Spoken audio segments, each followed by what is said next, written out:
Entonces vamos a leer el capítulo 10, con 21 versículos, capítulo 10 de Romanos, y vamos a sacar mensajes. Dice: hermanos, ciertamente el anhelo de mi corazón y mi oración a Dios por Israel es para salvación, porque yo les doy testimonio de que tienen celo de Dios, pero no conforme a ciencia, porque ignorando la justicia de Dios y procurando establecer la suya propia, no se han sujetado a la justicia de Dios. Versículo 4 del capítulo 10 de Romanos dice: porque el fin de la ley es Cristo para porque el fin de la ley es Cristo para justicia a todo aquel que cree. Porque de la justicia que es por la ley, Moisés escribe así: el hombre que haga estas cosas vivirá por ellas. Pero la justicia que es por fe dice así: no digas en tu corazón, ¿quién subirá al cielo? Esto es, para traer abajo a Cristo. ¿O quién descenderá al abismo? Esto es, para hacer subir a Cristo de entre los muertos. Mas ¿qué dice? Cerca de ti está la palabra, en tu boca y en tu corazón. Esta es la palabra de fe que predicamos: que si confesares con tu boca que Jesús es el Señor y creyeres en tu corazón que Dios le levantó de los muertos, serás salvo.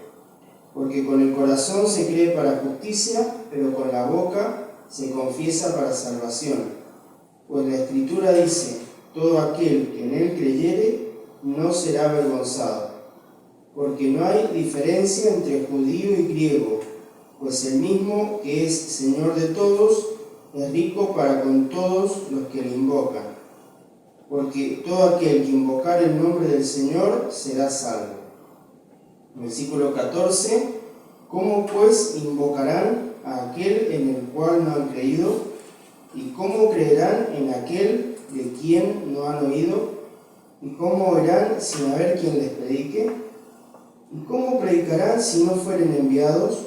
Como está escrito: cuán hermosos son los pies de los que anuncian la paz, de los que anuncian buenas nuevas. Mas no todos obedecieron al Evangelio. Pues Isaías dice: Señor, ¿quién ha creído a nuestro anuncio? Así que la fe es por el oír, y el oír por la palabra de Dios. Pero digo, ¿no han oído? Antes bien, por toda la tierra ha salido la voz de ellos, y hasta los fines de la tierra sus palabras. También digo, ¿no ha conocido esto Israel? Primeramente Moisés dice: yo os provocaré a celos con un pueblo que no es pueblo, con pueblo insensato os provocaré a ira. E Isaías dice resueltamente: fui hallado de los que no me buscaban, me manifesté a los que no preguntaban por mí. Pero acerca de Israel dice: todo el día extendí mis manos a un pueblo rebelde y contradictor. Vamos a la lectura. ¿Sí? Bien. Entonces Pablo vuelve otra vez, como al principio del capítulo 9, a hablar de su corazón y de su preocupación por su pueblo que era Israel, ¿sí? Por la salvación. Bien, ahí estuve mirando yo algo, ¿sí? Después el estado de la iglesia en Israel. Ahí había un texto de él, llamada Medianoche, ¿sí? El hermano que vino ahí al pasaje, en nuestra agrupación, dice que el 0,02%, o sea, menos del 1% en Israel son o manifiestan ser creyentes en Cristo.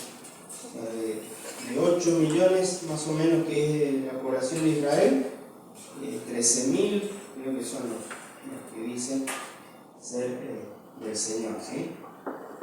Igual dice que hay libertad de culto, se pueden tener reuniones, por ejemplo, pero no se puede predicar abiertamente. Las puertas cerradas, sí. Pero, o sea, todavía Israel rechaza al Señor, ¿no? Así que bueno, ese es el estado en la actualidad. Igual que en la época de Pablo, ellos también resisten al Señor y también son rebeldes, ¿sí? Bueno, y ahí entonces, yo me preguntaba eso, si la Iglesia tiene alguna responsabilidad específica para con Israel, ¿no? Así como tenemos la responsabilidad de predicar el Evangelio, tenemos responsabilidad con los hermanos misioneros. No me preguntaba esto, si la Iglesia tiene alguna responsabilidad en particular, ¿sí? No puedo encontrar nada que avalara esto, ¿sí?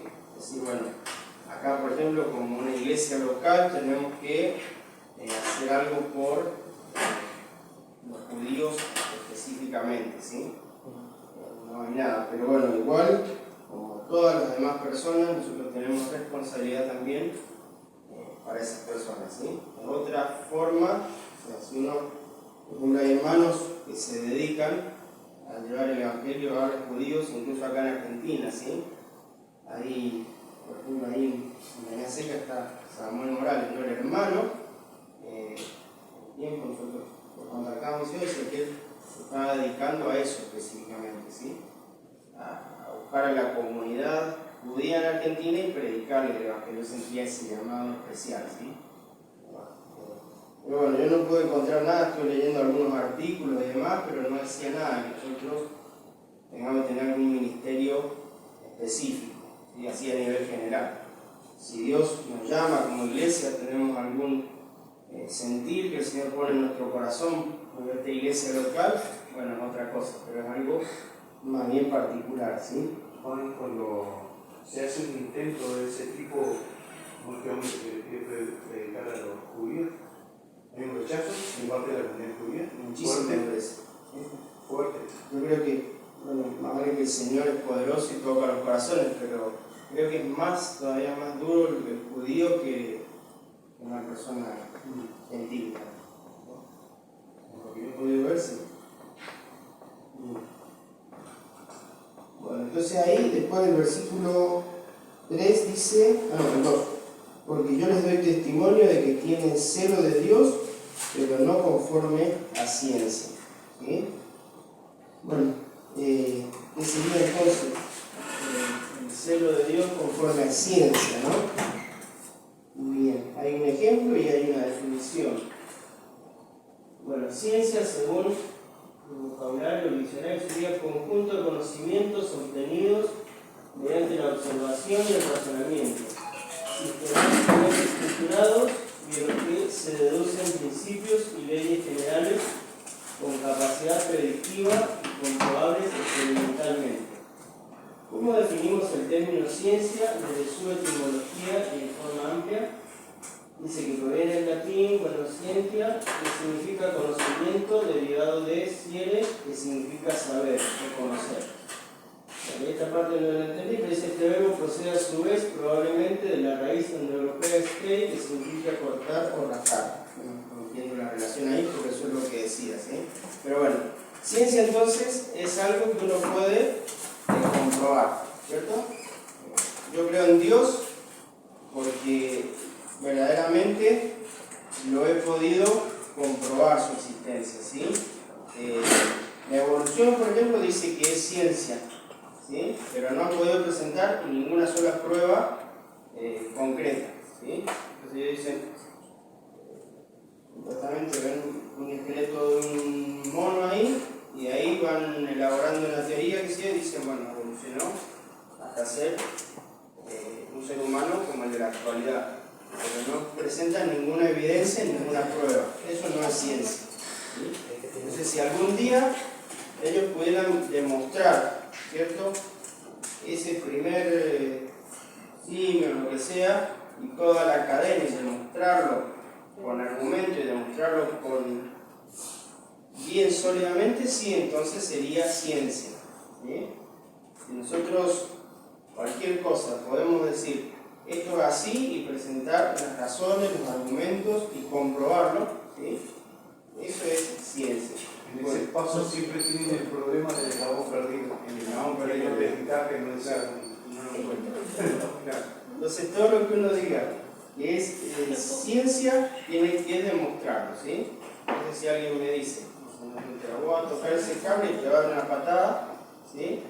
Es una teoría, diríamos. Ahora yo voy, toco el cable y me da una patada y sí, eso se comprobó científicamente, ¿no? Bien, entonces dice que ellos tienen celo de Dios, pero no conforme a ciencia, ¿sí? Ellos eran celosos de Dios. El mismo ejemplo es el apóstol Pablo, ¿sí? Podemos leer Hechos capítulo 9, ¿sí? Él tenía celo de Dios, ¿sí? Mucho celo.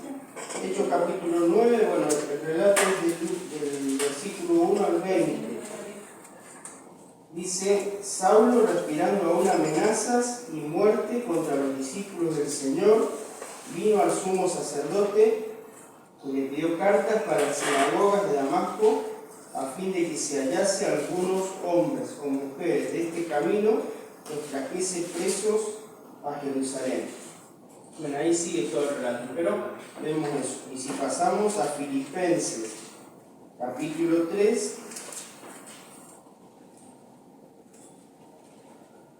versículos 6 y 7, bueno, ahí va dando toda la lista de cosas que tenía él, ¿no? En el versículo 4 dice, aunque yo tengo también de qué confiar en la carne. Si alguno piensa que tiene de qué confiar en la carne, yo más. Circuncidado el 8º día, del linaje de Israel, de la tribu de Benjamín, hebreo de hebreos, en cuanto a la ley, fariseo. Dice el versículo 6, en cuanto a celo, perseguidor de la iglesia. En cuanto a la justicia que es en la ley, irreprensible. Pero cuántas cosas eran para mí ganancia, las he estimado como pérdida por amor de Cristo.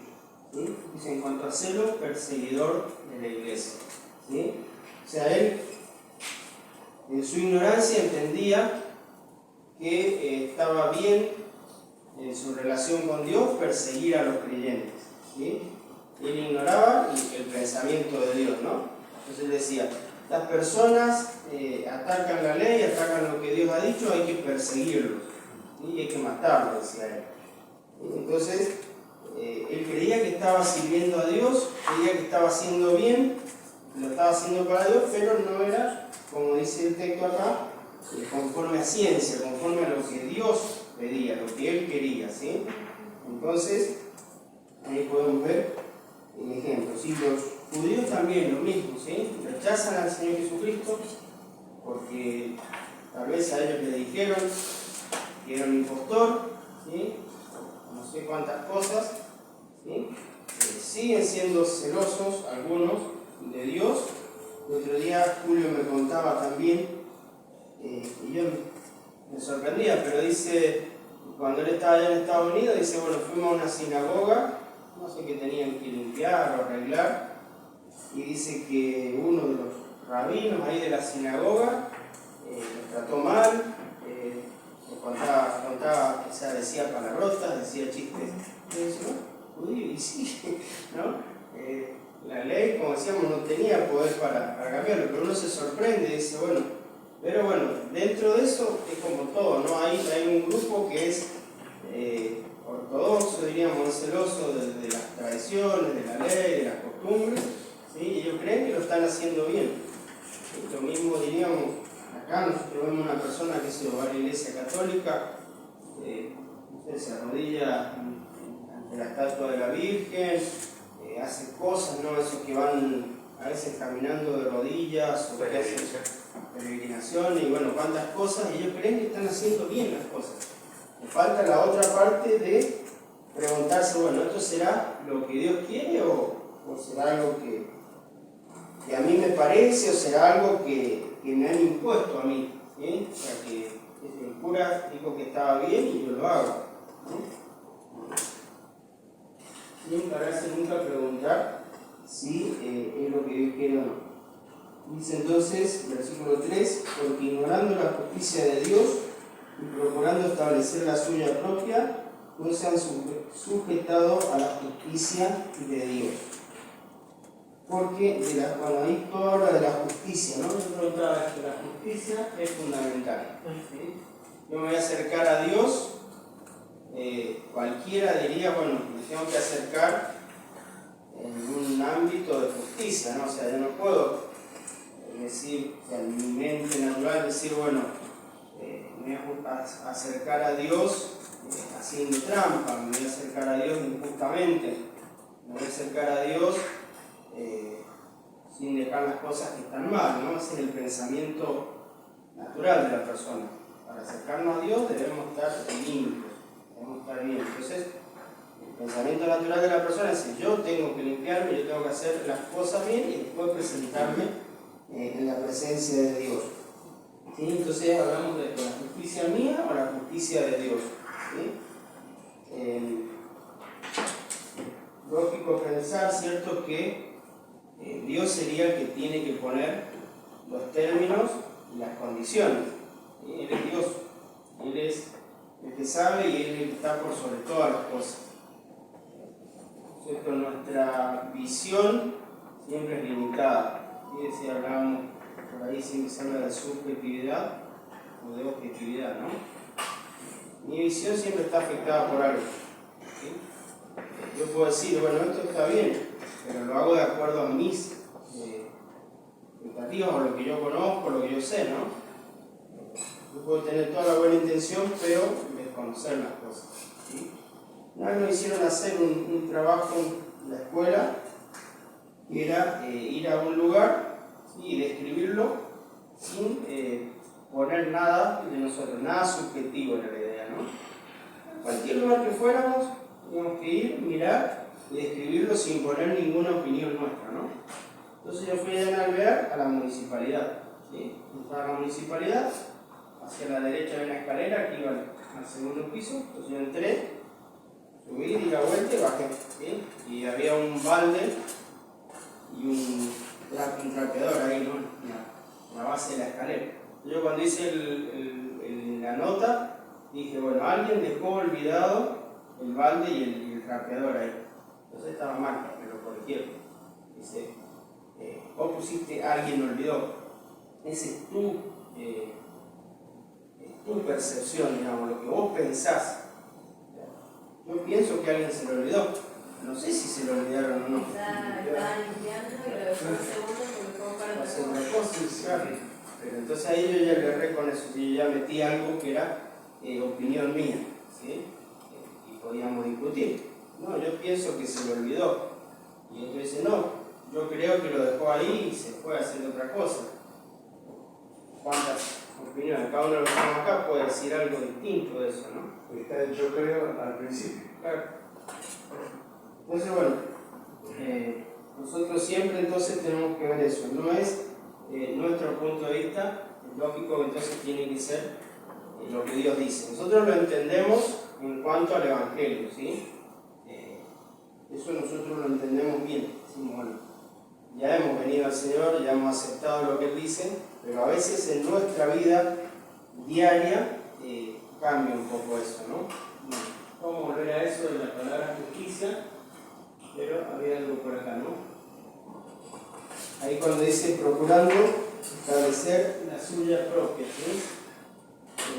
Que nosotros no estemos haciendo lo mismo en algún aspecto, ¿no? Y me acordaba, sí, nosotros a veces tenemos el término de decir hacer la nuestra, ¿no? Yo me refiero como creyentes, y a veces me veo y digo, no estaría haciendo fuerza a algo que Dios dice que tiene que ser de una manera, y yo estoy tratando, quizás sin mala intención, ni siquiera sin darme cuenta, ¿no? Estoy tratando de imponer mi punto de vista a Dios, ¿no? Estoy luchando ahí, estoy forzando. Bueno, yo quiero que esto sea así. Tan centrado a veces en alguna cosa, decir, bueno, no me doy cuenta, ¿no? Entonces cada uno ver en su vida eso, ¿sí? Que nosotros no estemos haciendo lo mismo en algún aspecto, ¿sí? Ignorando, podríamos decir, la voluntad de Dios y procurando establecer la nuestra propia. Pero a veces digo, es tan difícil que eso pase. ¿sí? O sea, siempre estamos un poco como al límite, ¿verdad? Y tenemos que ser muy cuidadosos, como se dice en ese aspecto, ¿no? Para hacer la voluntad del Señor y no confundirnos y hacerlo mal. Yo a veces veo eso, que a veces es como algo que ni siquiera llega a aflorar como un pensamiento, ¿no? Como algo, que lo tenemos como algo incorporado nuestro. Si nosotros suponemos que algo está bien y qué es lo que Dios quiere, y ni siquiera a veces nos paramos a preguntar, ¿no? No digo acciones concretas, pero a veces nuestra vida, en hacer. ¿Cómo? Sí, sí, con el mecánico, como dice Diego, es automático, ya nos nace. Sí, bueno, que el Señor nos ayude a ver esa parte. Vamos a ver un poquito acá. Bueno, la palabra justicia proviene del sustantivo latino pronuncia y siguiente a su vez del adjetivo justus, que significa justo, apegado a derecho. Ambas palabras tienen la raíz en un o derecho. Como cualidad abstracta, justicia se refiere al valor o principio según el cual debe haber igualdad de condiciones para todos y cada quien debe obtener aquello que merece o le corresponde. Bueno, creo que todos aspiramos a vivir en un mundo de justicia y paz. En nuestro país todos los ciudadanos son tratados con justicia, ese profesor es severo pero evalúa con justicia. Bueno, eso sería la definición de justicia, ¿no? O alguna definición. Pero bueno, ahí si nos ponemos a ver eso también, dice, cada quien debe obtener aquello que merece o le corresponde. Y ahí empezamos mal también, porque nosotros merecemos otra cosa, no lo que Dios nos está dando, ¿no? Pero bueno, ahí está hablando de justicia, de aplicar. A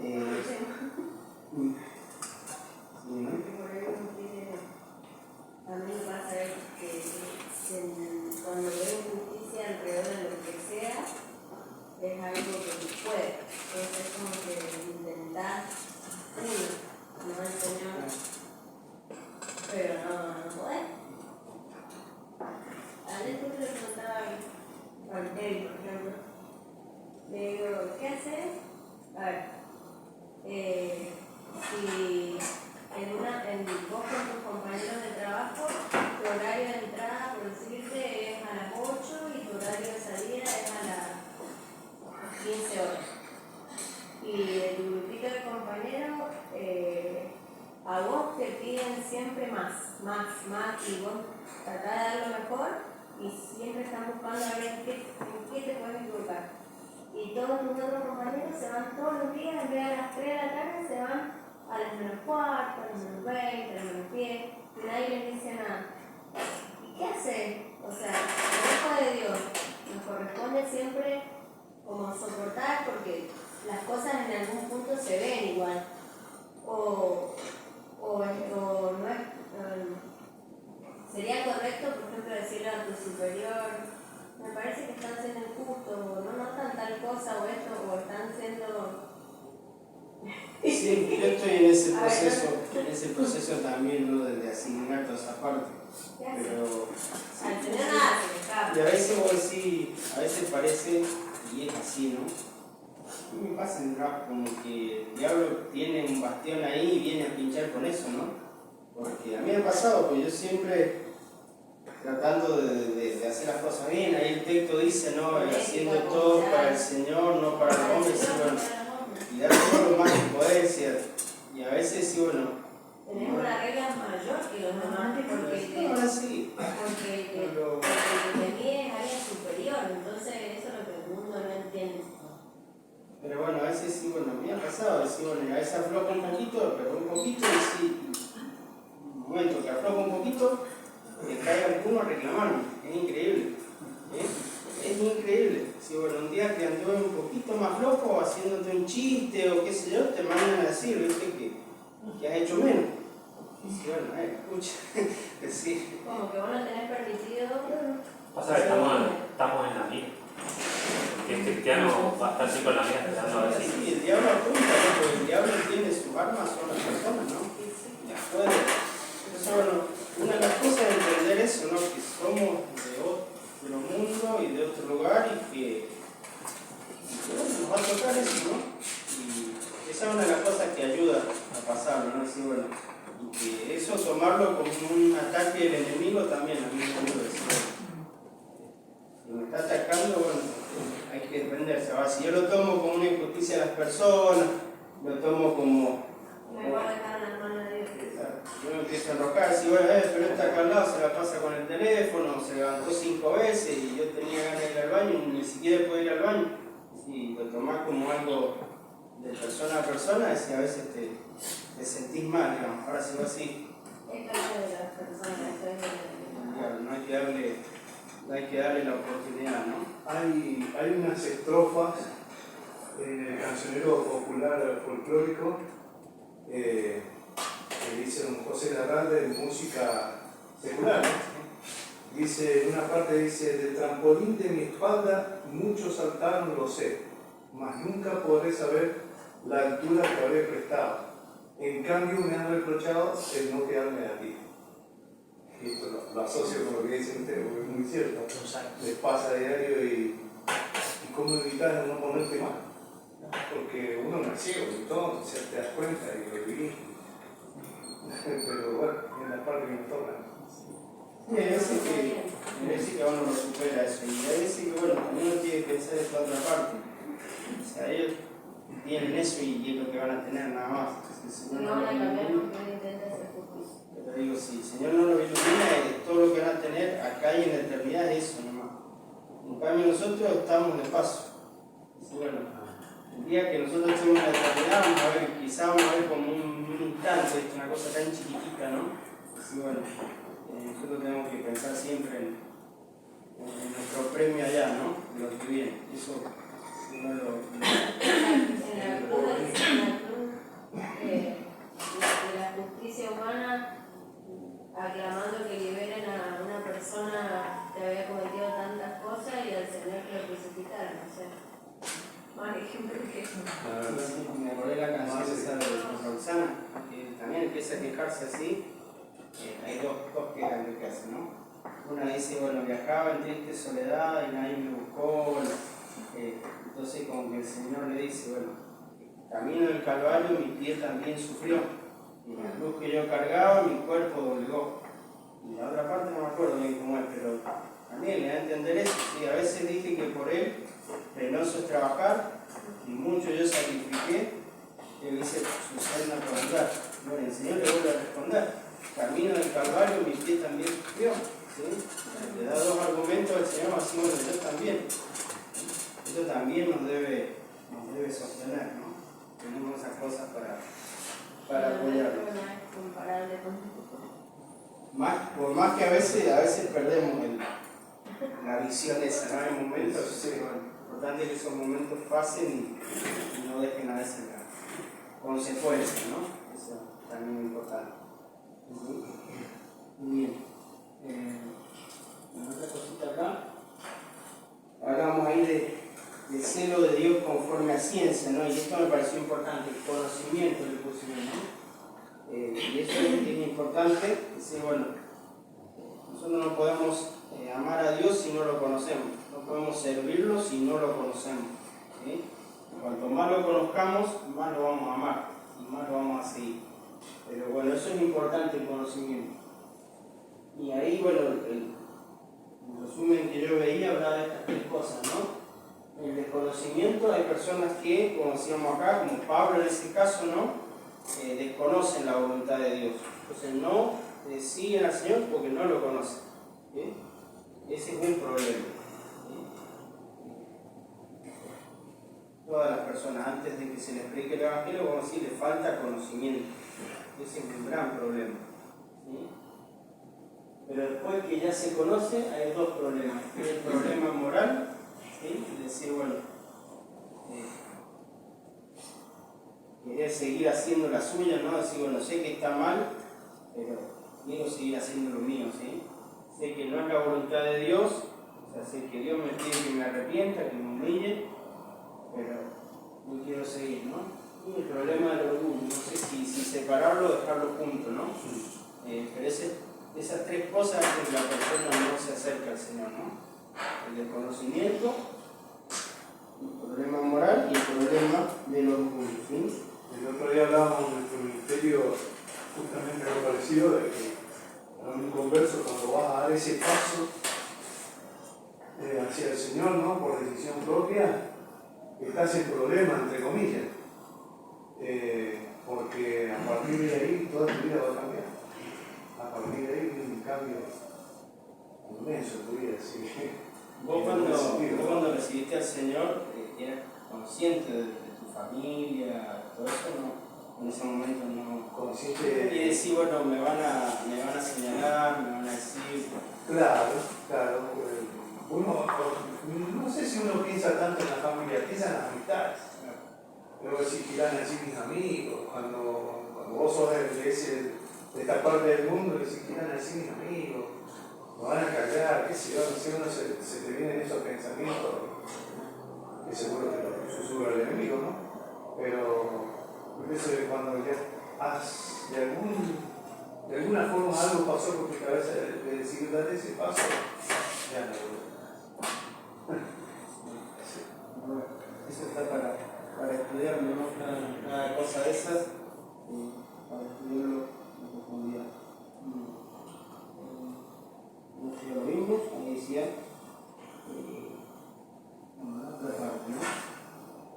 Ese versículo es sumamente importante, dice, porque el fin de la ley es Cristo para justicia a todo aquel que cree. ¿Sí? Hay mucha gente todavía, aún creyente, que sigue diciendo con el tema de la ley, sobre todo la iglesia adventista, ¿sí?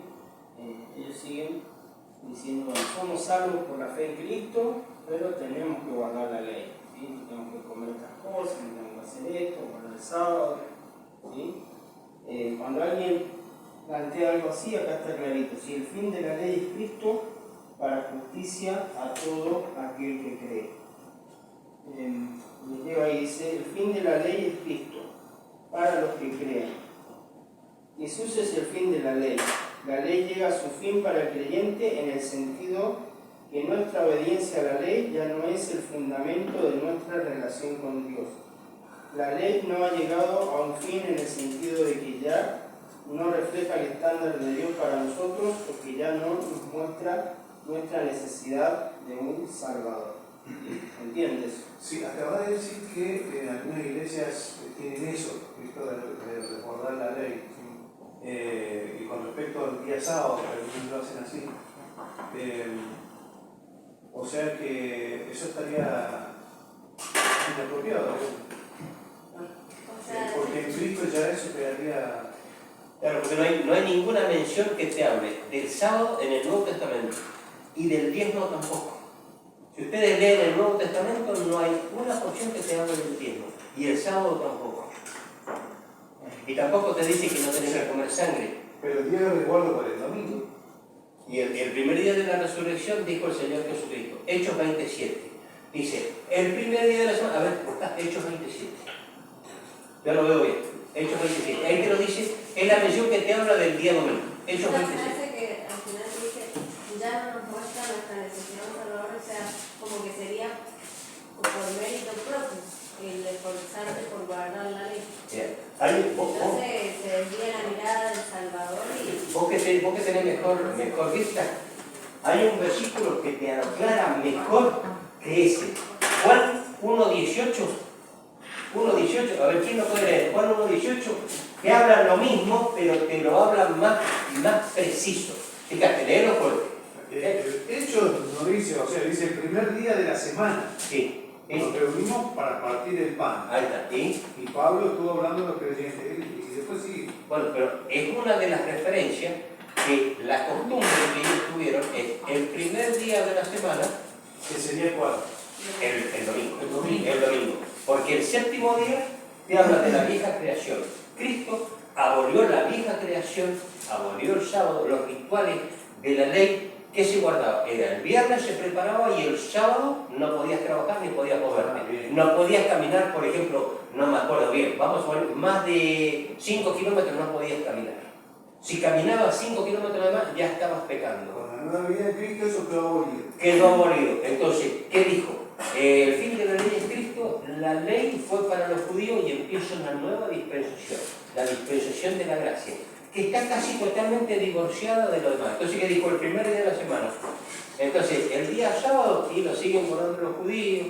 Y bueno, el último día, mientras el Señor estaba en el aposento alto, lo leímos, Mateo creo que es el capítulo 22, mientras ellos estaban en el aposento alto, tomando la última Pascua, que dijo, comed de este pan Y los judíos estaban festejando la Pascua y seguían matando corderitos, comiendo pan sin levadura.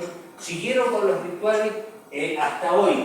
¿Y qué pasa? Y él dijo, nuestra Pascua, que es Cristo, ya fue sacrificada, y ellos siguen sacrificando la Pascua. ¿Qué significa? Que no les ha nacido ni en la mente ni en el corazón.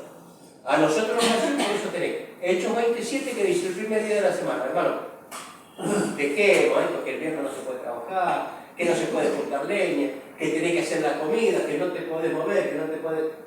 Hermanito, dejemos todo eso de lado, vamos a la libertad en Cristo.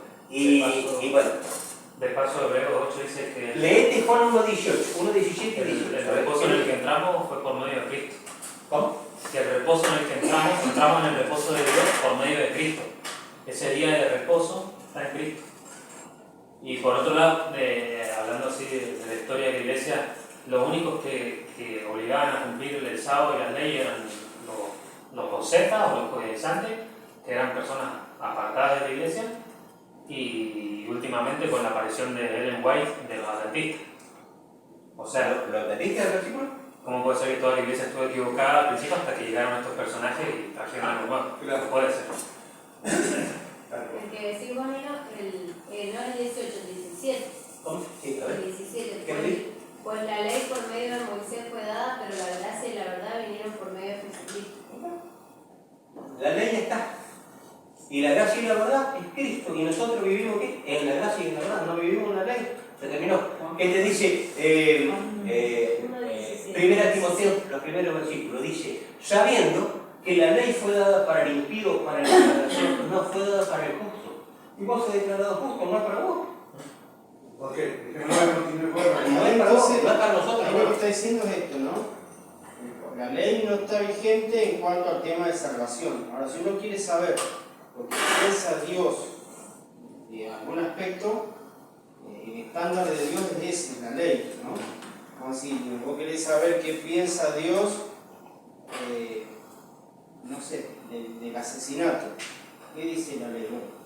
Muy creyente no voy a ganar. Por eso digo, pero si uno Lo que quiere pasa es tener... que bajo el Señor Jesucristo, en realidad, ellos pensarán que la ley los guía más, pero en realidad el Señor Jesucristo nos pone estándares más elevados. Lo que pasa es, claro, es eso, ¿no? Y que si vos cumplís con el amor a Dios sobre todas las cosas, al prójimo como a uno mismo, en realidad vas a cumplir indirectamente los demás. Bueno, y que en realidad es lo que nosotros hemos venido hablando estos días, lo que tenemos que darnos cuenta, nosotros no hemos podido cumplir la ley, nunca pudimos, nadie pudo. No, ni nadie va a poder. Ni va a poder, entonces, diríamos, dejémonos de normal, dejémonos, saquémonos la careta y seamos sinceros. Pasa que el que cree que guarda la ley tiene un concepto de sí mismo equivocado, cree que está viviendo bien. O sea, es lo que hablábamos recién de conocimiento. Claro, Entonces, si uno es sincero y se ¿qué pasa? El cielo y la tierra, ni una jota ni una tilde pasará de la ley hasta que todo se haya cumplido. Bueno, dice, de manera que cualquiera que quebrante uno de estos mandamientos muy pequeños y así enseña a los hombres, muy pequeño será llamado en el reino de los cielos. Pero cualquiera que los cumpla y los enseñe, este será llamado grande en el reino de los cielos. ¿Sí? ¿Entienden? Entonces el día que el Señor juzgue a la humanidad, lo va a hacer con esos estándares. ¿Ese es Mateo? Mateo 5, Además, versículo 17. ¿Sí? Mateo 5, 6, 7 habla de la ley más estricta, porque la ley habla de los hechos consumados. Por ejemplo, el adulterio consumado eran muertos apedrados. En el Sermón del Monte dice, el que mira, ya está. Ya tenés el pecado listo. Ya miraste, odiaste, ya tenés el pecado. Dijiste que ibas a matar, ya pecaste. Ya estás enjuiciado, estás listo, estás en el horno. Cuando lo pensaste, listo. Así que el sermón de 5, 6 y 7 está, condena más que la otra ley. Así que, bueno, por eso, cuando uno se da cuenta de eso, dice, bueno, ¿eh? que cuando uno se da cuenta de todo eso, dice, bueno, no importa. Yo me refugio en el Señor y listo. ¿Ah? Sí, no importa pero si soy más pecador, si soy menos. no tenemos escapatoria, niños. Bien. Y el temor al Señor, el amor al Señor te lleva a intentar no defraudarlo al Señor y cuando te equivocaste, como decimos, te refugias en el Señor. Bien. Seguimos así. Bien. Hay un versículo difícil de entender ahí, que es el 6, ¿no? No hay toda esa explicación, ¿no? Yo lo que entendí ahí dice, pero la justicia que es por la fe dice así: no digas en tu corazón quién subirá al cielo, esto es para traer abajo a Cristo, o quién descenderá al abismo, esto es para hacer subir a Cristo entre los muertos. ¿Sí? Ahí yo lo que entiendo y lo que dice ahí, lo que yo estaba leyendo, es eso: la justicia que era por la ley de Moisés decía hay que hacer, ¿no? Hay que hacer esto y esto y esto. La justicia que es por la fe, yo lo entiendo de esta manera, ¿no? Yo digo, bueno, ¿qué necesito para ser salvo? Necesito que Cristo baje del cielo y muera en la cruz por mí y de alguna manera baje hasta el infierno a pagar lo que yo tenía que pagar, ¿no? Entonces, si yo necesito eso para ser salvo, yo tendría que hacer eso, ¿no? Ir a buscar a Cristo y hacerlo hacer esas cosas, ¿no? Como yo haciéndolo, ¿sí? Hacerle hacer. No sé si me doy a entender, ¿no? ¿Qué es lo que necesito para ser salvo según la ley? Obrar. ¿Qué necesitaría en verdad para ser salvo? Bueno, que Cristo venga del cielo y muera por mí. Entonces, como que yo tendría que gestionar eso, ¿no? Entonces, el que confía en el Señor dice, no, no tengo que hacer nada, tengo que confiar en el Señor directamente, ¿sí? Yo lo entendí de esa manera, ¿sí? Bien. Seguimos. Bueno, ahí dice el versículo 8, dice, más que dice, cerca de ti está la palabra en tu boca y en tu corazón. Esta es la palabra de fe que predicamos. Ese versículo está relacionado o está citado de Deuteronomio 30, del 11 al 14 también dice algo similar, ¿no? Pero yo quería llegar a esto. Del versículo 9 al 13 dice, habla de si confesares con tu boca que Jesús es el Señor y creyeres en tu corazón que Dios le levantó de los muertos, serás salvo. Bien. Leo acá. Dice, si confesares con tu boca que Jesús es el Señor, dice, nunca podemos olvidar todo lo que significó el decir que Cristo Jesús es el Señor. Y esto hay que ubicarse en la época del apóstol Pablo. Dice, si un hombre llamaba a Jesús Curios, que es la palabra griega para Señor, lo estaba clasificando con el emperador y con Dios. Le estaba dando el lugar supremo en su vida. Estaba prometiéndole una obediencia implícita y adoración reverente. ¿Sí?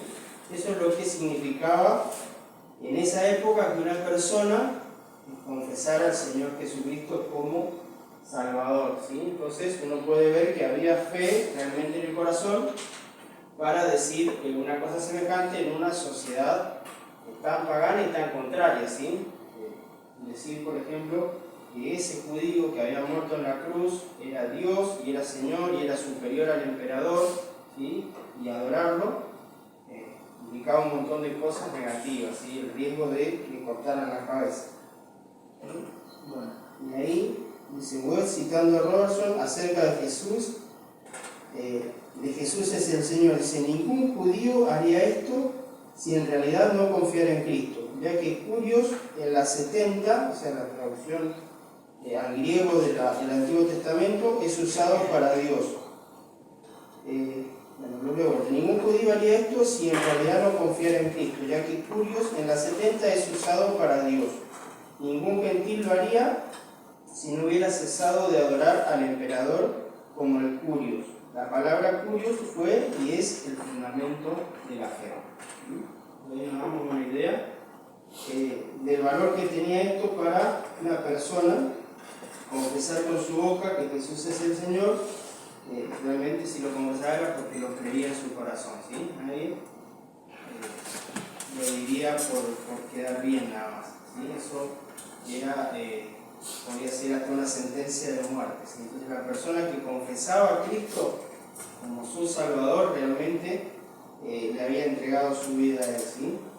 Y si creyeres en tu corazón que Dios le levantó de los muertos, serás salvo. Porque con el corazón se cree para justicia, pero con la boca se confiesa para salvación. La Escritura dice: todo aquel que en él creyere no será avergonzado.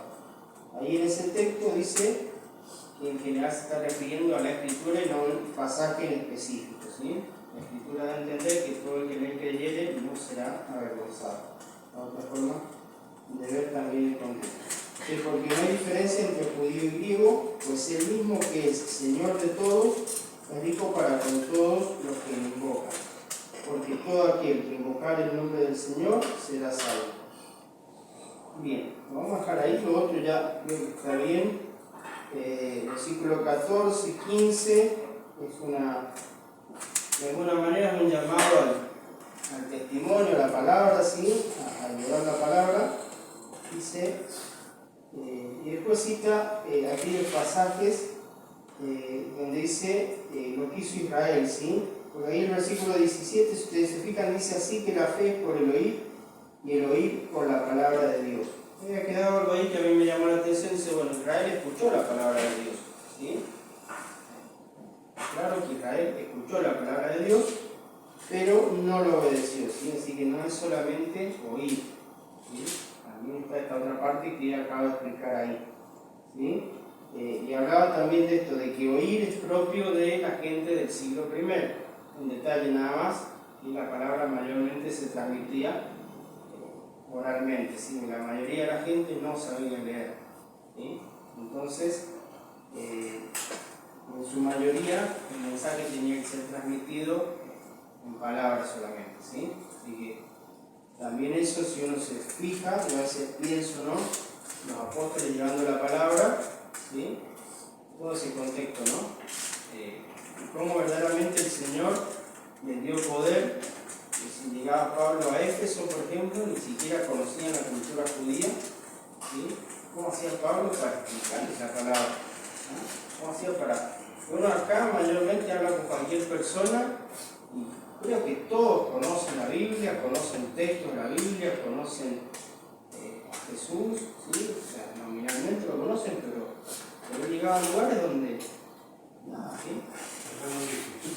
Entonces, yo me pregunto eso, gente que no sabía leer tampoco, gente que no tenía nada de conocimiento ni siquiera de otras cosas, ¿no?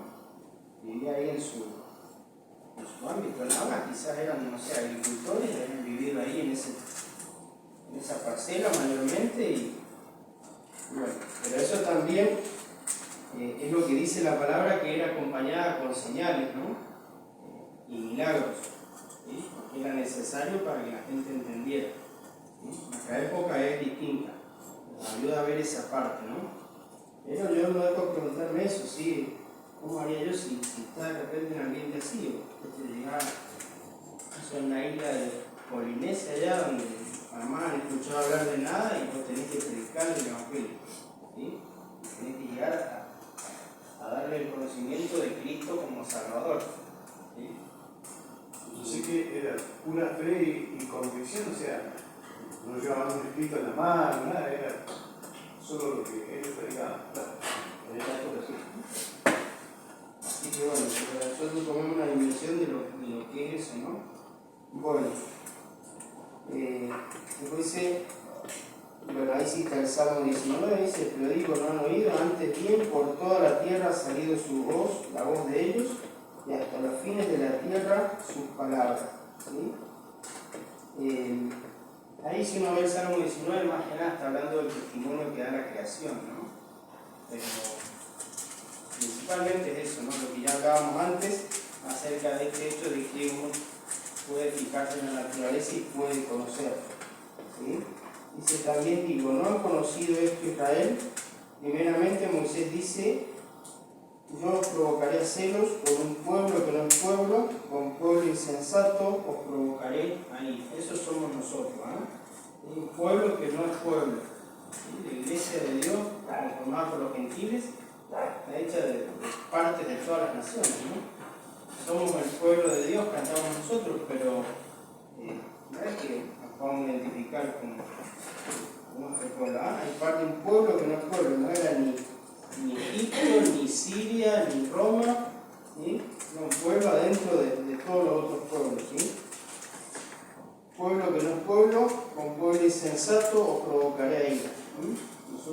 ese pueblo insensato, ¿no? Isaías dice resueltamente: fui hallado de los que no me buscaban, me manifesté a los que no preguntaban por mí.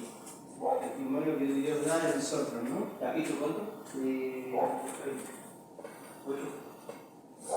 De Isaías, es Isaías 65:1. Ah, sí. Pero acerca de Israel dice: todo el día extendí mis manos a un pueblo rebelde y contradictor. Bueno, vamos a terminar, ¿sí? La esencia de todo esto, sí, también, yo veía esto, si lo hacemos rapidito así, quizás yo ya lo he dicho otras veces, cuando uno estudia todo el Antiguo Testamento y ve toda la historia, por un lado es la revelación de Dios, ¿no? Esa revelación progresiva, donde uno arranca ya en Génesis con un Dios creador, ¿sí? Y no sabe mucho de ese Dios, ¿sí? Va avanzando uno y empieza a conocer aspectos, ¿sí? Un Dios que odia el pecado, es un Dios lento para la ira, grande en misericordia, ¿sí? Empieza a conocer cosas. A su vez uno ve la historia de la humanidad también. Bueno, primero Dios trata con el ser humano de una manera especial. Está en un lugar privilegiado, está en inocencia, está en perfección, y no puede estar ahí, no puede quedarse ahí. Uno sigue leyendo, por ejemplo, la ley, ¿sí? Dios le da la ley al ser humano, lo que decíamos recién, hasta que el ser humano se convence, que no puede, ¿sí? Y finalmente, como decía el librito ese Julio, todo de gracia, ¿no? Es como que toda la palabra está puesta para eso, es como un tratado que dice, convénzanse de que este es el camino, ¿no? Ya lo intentaron, o sea, hay personas que lo intentaron obedecer a la ley, intentaron obedecer a Dios por sus medios y no pudieron. Entonces finalmente, después de todos los fracasos, diríamos, de ese niñito pequeño, podríamos decir, cuando un niñito pequeño está tratando de hacer algo y no puede, finalmente viene el Padre y lo hace, ¿no? Sería más o menos lo mismo. Después de todos los fracasos del ser humano, viene la gracia, viene el regalo. No pudieron obtener ustedes, se los doy yo. Y bueno, esa es la esencia, ¿sí? Es lo que Dios nos da a ver, ¿sí? Y nos lleva a esto, ¿sí? Dando cuenta de todo esto.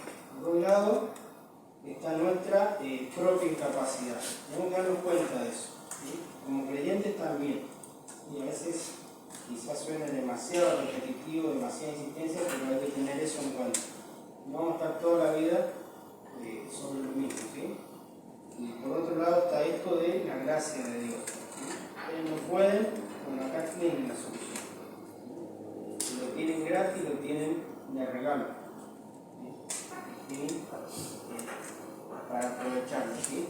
Así que bueno, yo voy a terminar acá. Ya recuerden que viene, no sé si va a seguir bien, así que bueno,